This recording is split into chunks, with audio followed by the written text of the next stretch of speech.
Well, welcome to the channel. You're Reverend Dr. J.W. Morrison, theologist, Central Coast, New South Wales, Australia. The Jehovah's Witnesses just ran. They just ran away.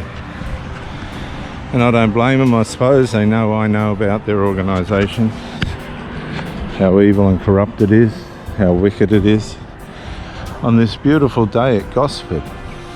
Thank you for joining me. And as we know, Charles Taze Russell, and another man who had the finances started the insidious, wicked Watchtower Society, which has grown into a multi-billion-dollar business empire that has nothing to do with religion, only that it lies and causes theological abuse. And this abuse has now been circulating for over 100 years. 100 years plus. 120 years or something. And it's funny how humans are subject to lies. They just seem to submit to lies. I don't know why. They believe anything. And even their prediction of 1914, it should have been closed. The whole thing should have been shut down at that point. It had failed. It had failed its people. People sold everything they had. I know I keep saying this, but it's more significant than you realise. People sold everything. Just because you weren't there, you don't understand the impacts this had on people's lives. How it completely changed the destiny not only of their lives but the lives of their children as well.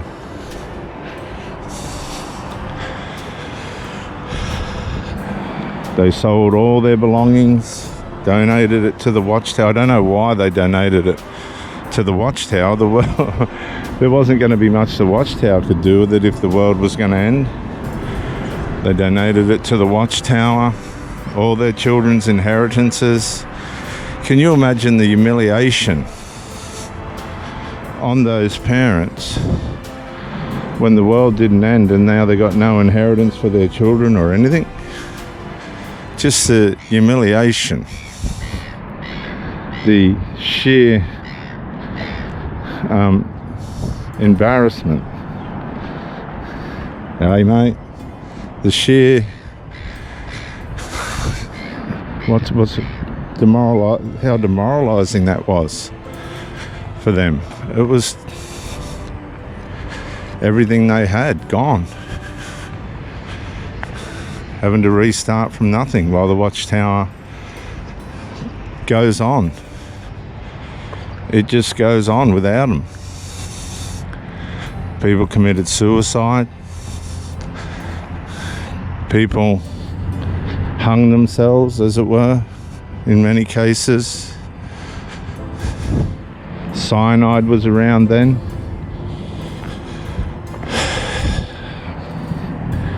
Think of how demoralising that would have been. Telling your children to follow an organisation that had just robbed everything they had. This is just 1914. Right, we don't need to go any further than that. The organisation is evil. That's all there is to it. It's an evil organisation. It robs its members. It cheats and schemes its members. That's what it does.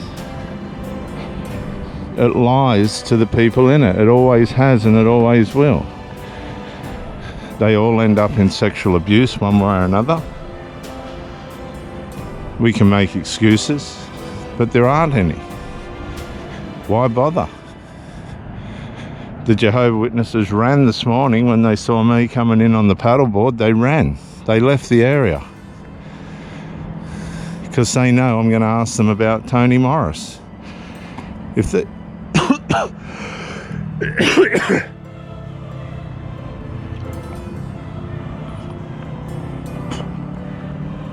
if these people are so anointed,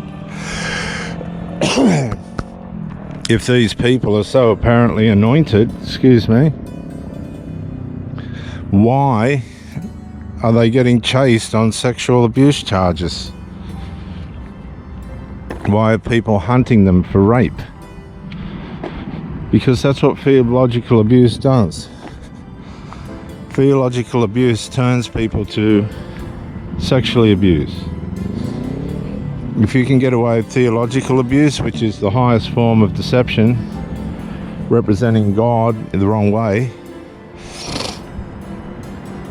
then you can get away with anything. Practically anything. Simple as that. Well, you think you can. Doesn't mean you will, but you think you can. Get away with anything. That's what theological abuse does. Makes you think you can get away with anything. But you can't.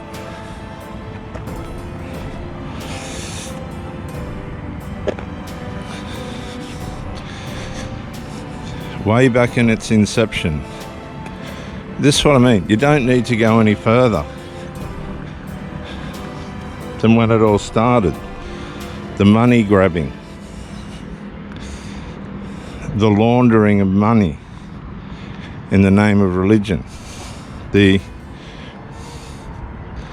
lying and the scheming and the rusing.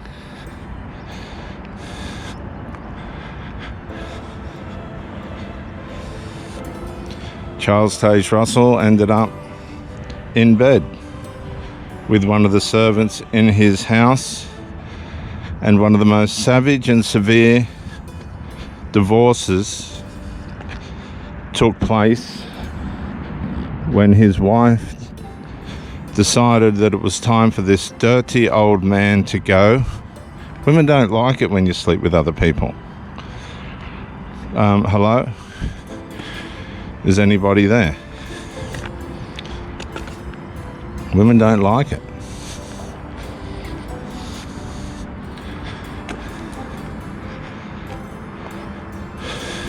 And men don't like it either when their wife sleeps with somebody else, unless you've got some kind of really weird strain of sin called cuckery. When a man allows his woman to sleep with somebody else, it's called cuckery. And it's in opposition to what's right.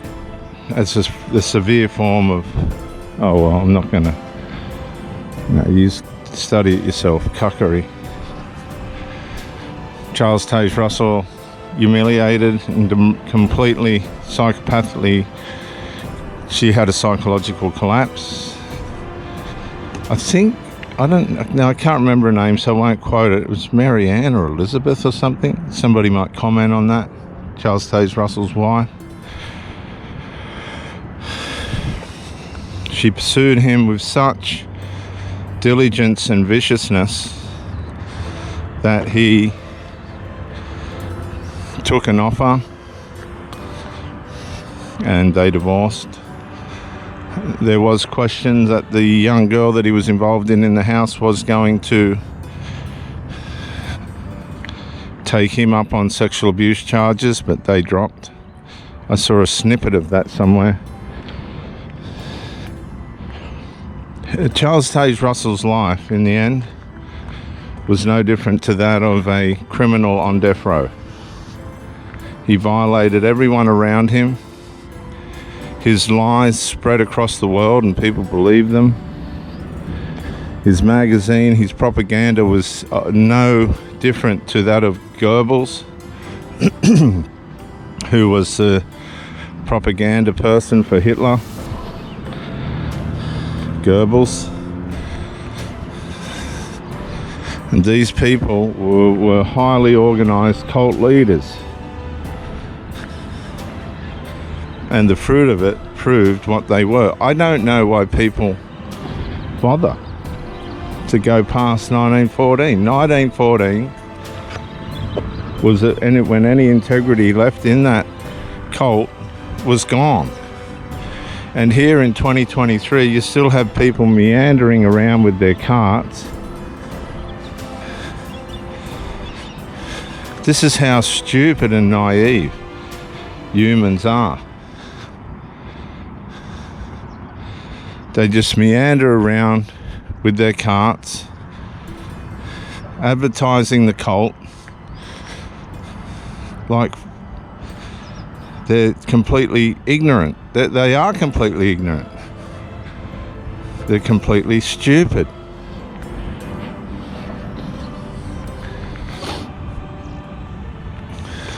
And I don't know why they don't study. I mean, when I took up the Bible 35 years ago, I got my doctorate in 1994.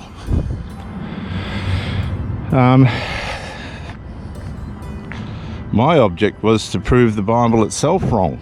I didn't care about the religions. I didn't trust anyone. And I couldn't do that. There are things in the Bible that contradict, and you just got to go, okay then. Not everything in the Bible's true. You have to accept that.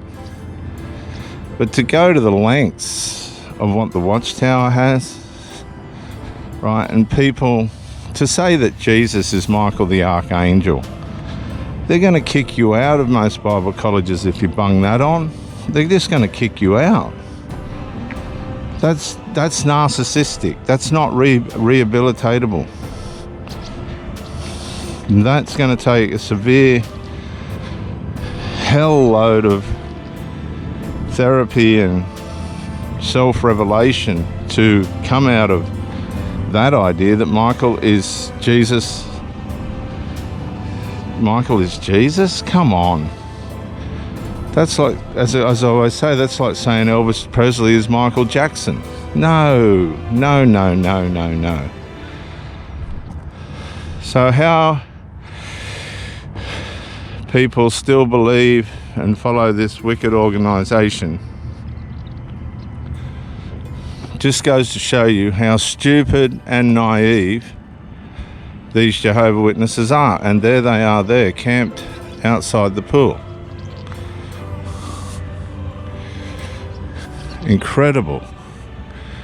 Incredibly deceived people. Unbelievable. And they're not to be trusted. They're a menace to the communities.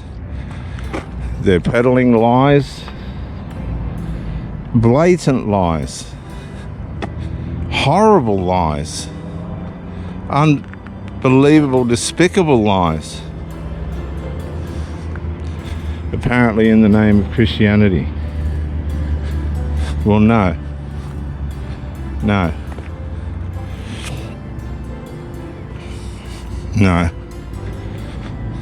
Just be aware of the life that they live. They've got people having mental breakdowns, being confronted with the truth, finding out the truth. With the internet now, it's closing in on them. When they realise the history of the organisation and how corrupted and diabolical it was, how greedy these people were, when they realise that the Watchtower invests in war, military arms and all things they were told that you're not supposed to do, these people have breakdowns. Some of them never come out of it. The trauma, the deceitful trauma that they suffer, the psychopathical trauma, the theological abuse trauma. I mean, it's one of the worst traumas you can get when you realise that you've been in a cult that hasn't worked. It's like being in a relationship that triangulates because there's some interfere or some weakness that the person that you're with's got.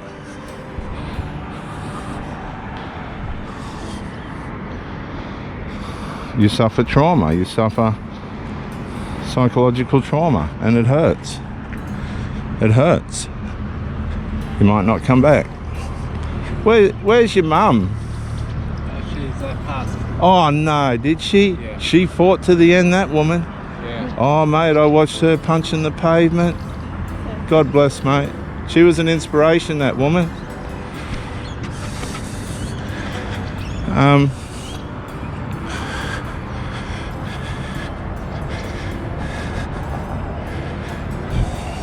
the trauma and the pain and the loss, the regret,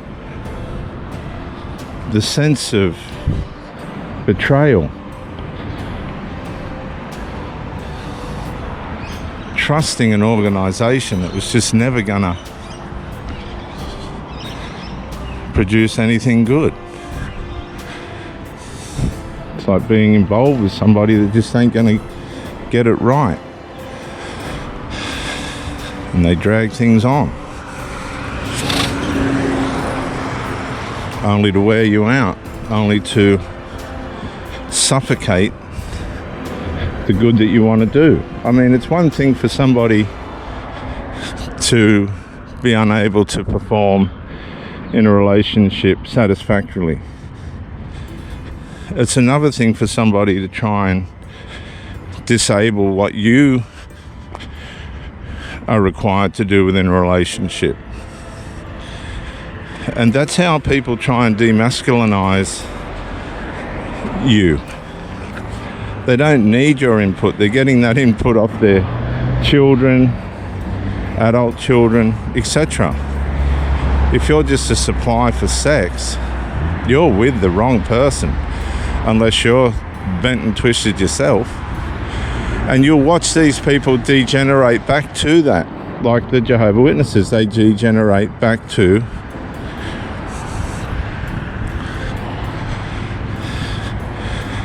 their carnal nature, because that's what theological abuse does. It takes you back to your carnal nature.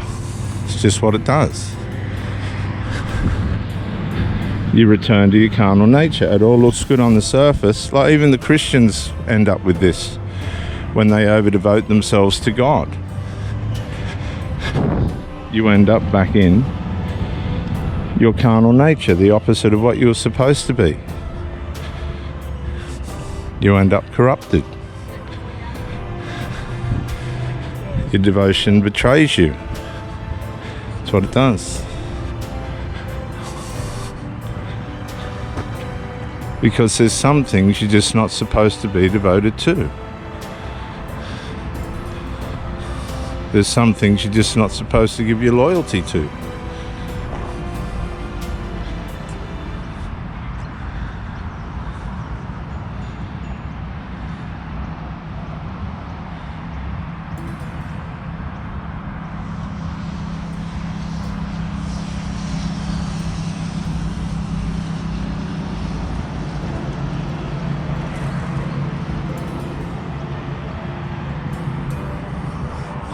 But we do, because we've been taught just to devote ourselves to anything.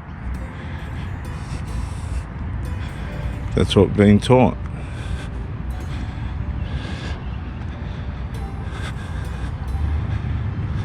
I don't waste my time with the Jehovah's Witnesses anymore. They're completely deceived and deluded. If somebody else has got time to muck around with that, let them. But for you that are in it, and being misled by it, I recommend you get on the internet and look up the Australian Royal Commission of the Jehovah's Witnesses.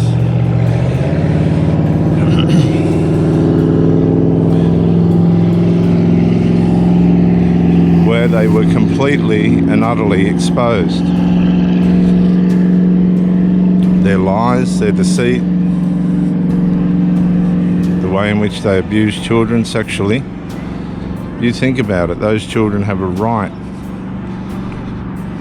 to be protected from predators, particularly in a church a cold environment. But no. You've been listening to Reverend Dr. J.W. Morrison, theologist, on the end of the Watchtower Society, which was in 1914. Anybody that stayed in the thing after that, it's got a screw loose. I'm sorry, that's all there is to it. The information's there, the facts are there. If you don't want to follow them, you're a fool. The Australian Royal Commission on YouTube. Look it up. It'll change your life. Thank you for joining me, and bye for now.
Bye.